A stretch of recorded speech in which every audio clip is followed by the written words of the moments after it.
Je vous en prie. Je suis l'épouse de Bernard Lenaille, que beaucoup parmi vous ont connu. Il est mort très brutalement,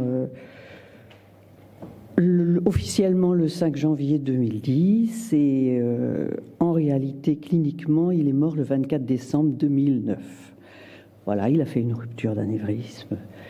Et je me suis retrouvée avec cette maison d'édition dont je ne savais pas du tout au début ce que j'allais en faire. Bernard était passionné par les Bretons à travers le monde, mais alors passionné. Il avait beaucoup voyagé, bien avant qu'on se connaisse, un peu partout dans le monde. Il avait notamment enseigné l'économie au Mexique. C'est pourquoi plus tard, dans sa maison d'édition, il a quand même publié, l'année de son décès d'ailleurs, Les Bretons au Mexique.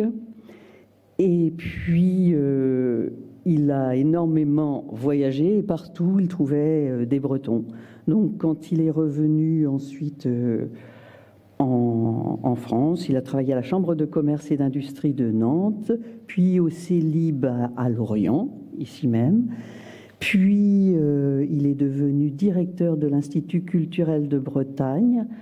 Et un peu avant l'an 2000, ils ont été 6 sur 7 à démissionner. Et il a alors créé ce qui était la passion de sa vie, l'histoire des Bretons à travers le monde.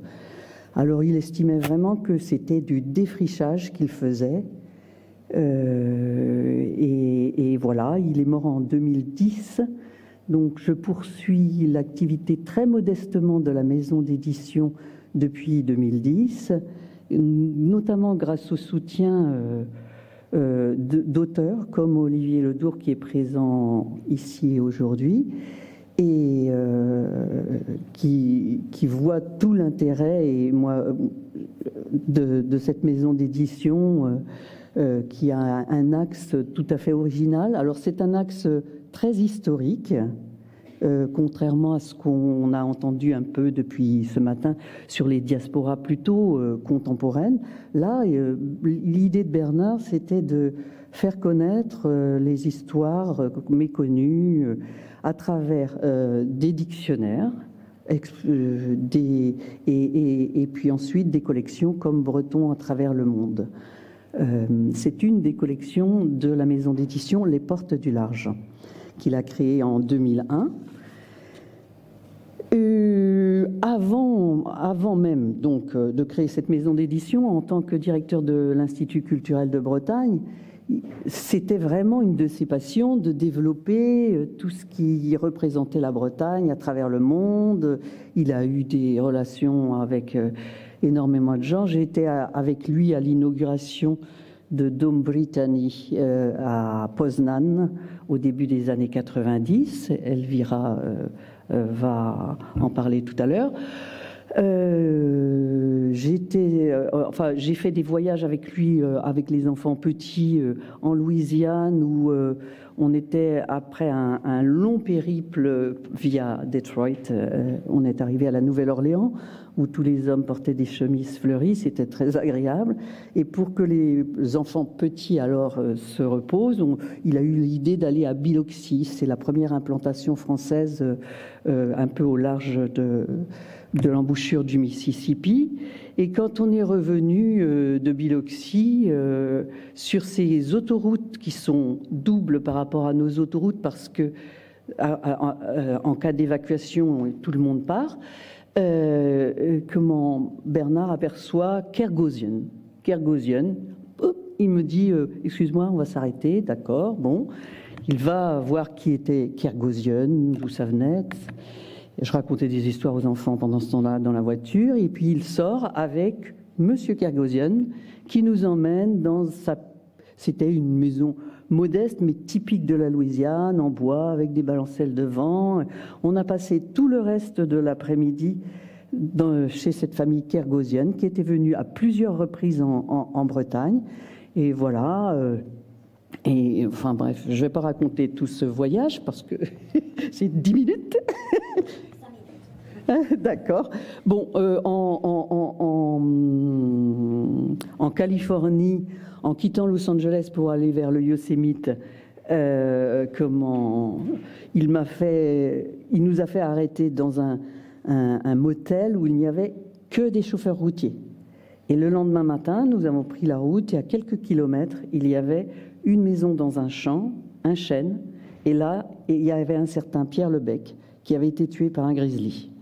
Et il y avait à l'intérieur de cette petite maison une représentation statufiée à peu près de cette taille-là, sous vitrine, représentant Pierre Lebec. On a voyagé aussi en Estonie un jour parce qu'il avait découvert que des mémoires secrets avaient été faussement attribués à un breton de Guérande qui s'appelait François Guillemot de Villebois, qui était parti à l'âge pas encore adulte de chez lui de Guérande et qui est parti avec une lettre de recommandation de son père qui était pharmacien. Il n'était pas l'aîné, il allait hériter de rien. Alors il avait juste une lettre de recommandation, il est allé dans les ports du sud de l'Angleterre et il se trouve qu'à ce moment-là, Pierre le Grand faisait ce qu'on appelle la grande ambassade.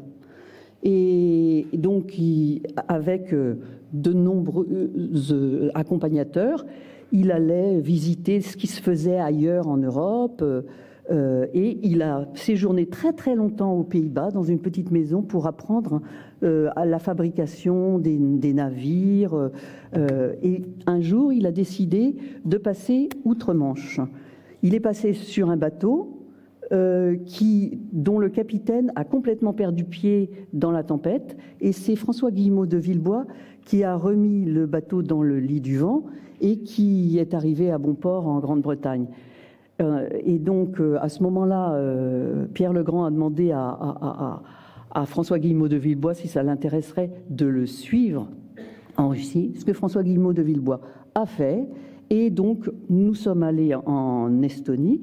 Et en Estonie, il y a, du côté de Tartu, un manoir où vivait François Guillemot de Villebois. Et toute la descendance est dans cette région, qui a été complètement ballottée, là aussi, par l'histoire.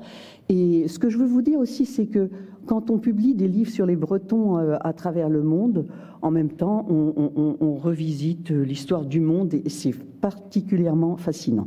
Alors, donc, j'ai mis tous les titres des Portes du Large, ça tient, c'est moins d'une trentaine, dans le hall, là. Et je voudrais attirer votre attention, bien sûr, sur le fait qu'il y a des livres des Portes du Large avec des Bretons à travers le monde. Vers l'Amérique, ça, Olivier Ledour peut vous en parler. Vers l'Europe, Olivier Ledour peut aussi vous en parler, en partie, notamment en Belgique. Il y en a eu, bien sûr, en Afrique, qui figurent soit dans des livres, soit dans des dictionnaires. Il y en a eu partout dans le monde. Un exemple, Bernard avait publié Louis de Saint-Allouarn. Il avait pris des risques financiers colossaux à l'époque parce que l'ouvrage était prévu de paraître en Australie. Et l'histoire de Louis de Saint-Allouarn, c'est l'histoire d'un homme qui part avec Yves de Kerguelen de Bretagne sur 2 bateaux différents. Et au large des Kerguelen, les 2 bateaux se perdent dans la neige et le brouillard. Kerguelen pense avoir trouvé là les terres australes à la recherche desquelles ils étaient partis et rentre en France. Louis de Saint-Allouarn, lui, pense que, vu la taille, c'est pas encore les terres australes, c'est si immense dont on parle.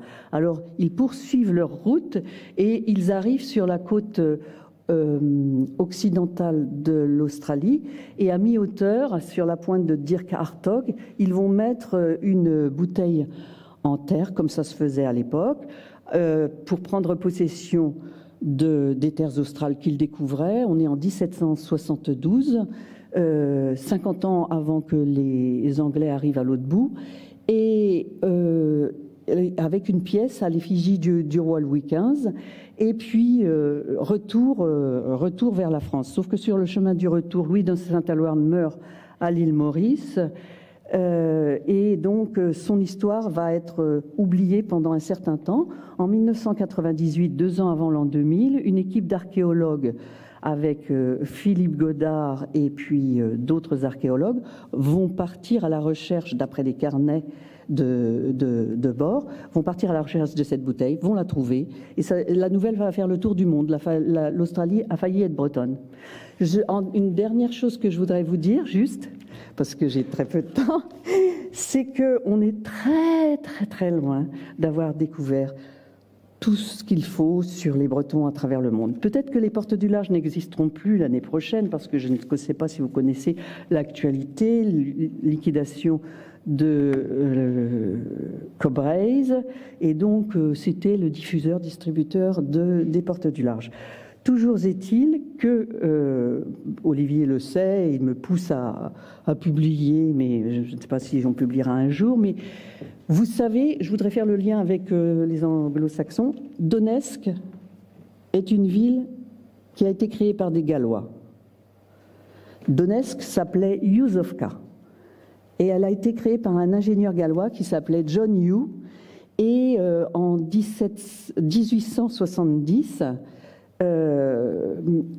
John Hugh, par là-bas, il a racheté des terres à un prince, je ne vais pas vous dire tout son nom, à un prince russe, des terres très ingrates, et puis avec une centaine de Gallois, il y a un film documentaire qui existe sur la BBC là-dessus, ils vont créer Yuzovka, qui va ensuite devenir, à l'époque de Staline, en 1924, Stalino, et ensuite ça va devenir Donetsk. Ce que je veux vous dire, c'est qu'il y a plein de choses qu'on n'a pas découvertes, et en recherchant, en faisant des recherches sur les jeunes filles qui partaient comme gouvernantes, préceptrices, etc., en Russie, j'ai découvert qu'il y avait le même phénomène en Bretagne. Du côté de Trignac, Montoire, Saint-Nazaire, il y a eu le même phénomène, et avec les événements actuels, la guerre en Ukraine, j'ai mis du temps à identifier le lieu où se sont pratiquement tous installés ces familles de métallurgistes, tourneurs sur métaux, ingénieurs, pharmaciens.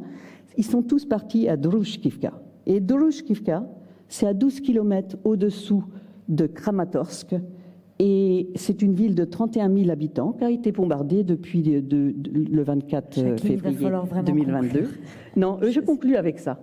Mais ce que je veux dire, c'est qu'on est loin, loin d'avoir découvert tout sur l'histoire des Bretons à travers le monde. Merci Brasdor, Jacqueline.